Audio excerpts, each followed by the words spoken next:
ఈరోజు మళ్లీ కేంద్రంలో ఎన్డీఏ వచ్చింది. మళ్ళా ఇక్కడ ప్రజలు ఒక హిస్టారిక్ మ్యాండేట్ ఇచ్చారు.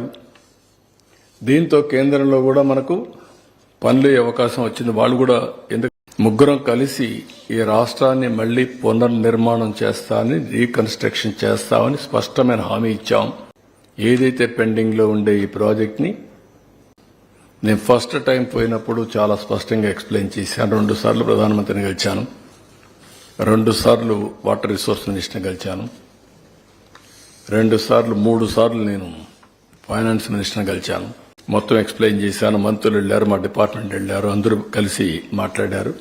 దాని పర్యవసానం ఈరోజు మళ్లీ పోలవరాన్ని ట్రాక్ లో పెట్టగలిగాం.